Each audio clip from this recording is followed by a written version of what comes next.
Hi guys mga ka-Shepoy, Sir Chef is back for another food trip adventure. At may nakita na naman ako dito bagong meriendahan sa labas ng Queens Road to, no? So alamin natin, kilalanin natin. Let's go. Hello kuya. Hello po. Magandang araw. Magandang araw din. Anong pangalan mo? King Arthur po. King Arthur Valles. Wow, sa haring-hari. So anong pangalan nitong ano mo? Meriendahan mo? Tea Avenue po. Bali, more on milk tea po, coffee, soda, and tea. Fruit tea. And then, siopaw and siomai. Ayan. As of the moment, yun pala po. Okay. Anong oras ikaw nagbubukas? Nagbubukas po kami ng 9 AM, tapos hanggang 10 po kami ng gabi. Araw-araw ba? Araw-araw. Ayun. Sige, mamaya kausapin kita. Iikutin ko lang tong lugar mo. Sige. Salamat. Thank you po. Okay guys, so ito yung napuntahan ko. At ito yung pangalan nila, Tea Avenue. Maliwanag lang yung kanilang ano.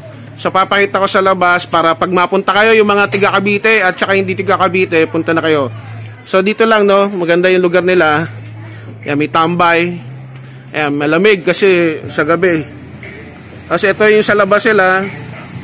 Ayan. So along main road din niya papuntang Queens Road at Gardenia.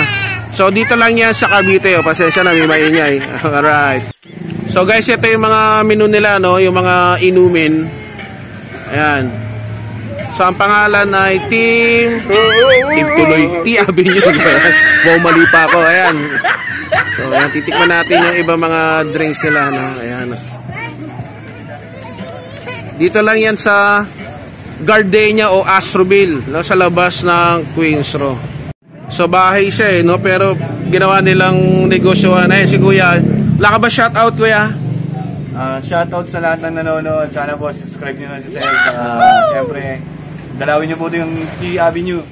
Testing nyo po tumambay rito. Ang ganda po rito. Ano exact address ito? Astroville, Block 2, Lot 4. Dito yan sa Cavite, no? Sa Molino, Bacoor, Cavite rin, guys. So yun si ate, ano, kaway-kaway. Flash shoutout. Alright. Kuya, ano yung mga bestseller mo dito?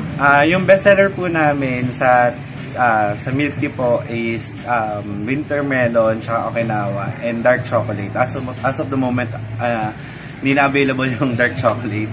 And then sa coffee naman po, yung latte lang po natin, iced coffee latte. And then sa fruit soda po yung blueberry. And then sa ano naman po, sa fruit tea, lychee. Okay, salamat. Kuya, yung order ko, iced coffee latte, tsaka siopaw, tsaka siomai. Okay po. Ayos. Okay guys, so dumating na yung in-order ko, siomai, siopaw, at tsaka ito yung kape nila. Ayan, yung iced coffee latte. So, hatulan na natin. Okay guys, so bago tayo chubibog, samahan nyo ako, magpasalamat muna tayo. Father God, thank you for this food I'm going to eat. Bless this in Jesus' name, your Son. Amen. Okay. Mamaya na tayo, sarap to kape. So, pakita ko lang sa inyo, ito, tutusuway ko na yung kape ko. Ayun.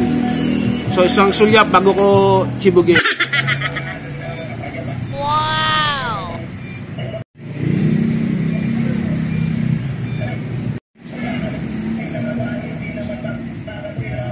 Muna yung ano, siomai nila. Buo pa. Okay, tikman na lang natin, ha? Wow! Okay lang. Sakto lang, gutom ako. Ito daw yung sopa nila, parang chooks to go. Masarap daw kahit walang sauce. Testing sir. Ito. Ang tawag nito, parang kwapaw ito, maliit, no? Sige, tikman na natin, guys. Ayan. Tapos ito, guys, mga kasepoy. Kape is life. Sana all.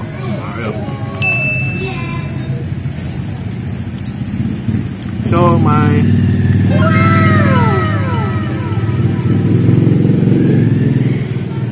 So yung mga tiga Queens Road at saka sa labas dyan, pag magawi kayo dito sa Gardenia, punta kayo dito, kain kayo dito sa Tea Avenue.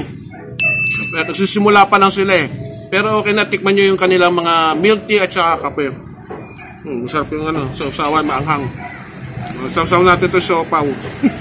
Sinausaw ko dito. Sa sausawan ng ano, siomay. Di ba sarap? Ito ulit.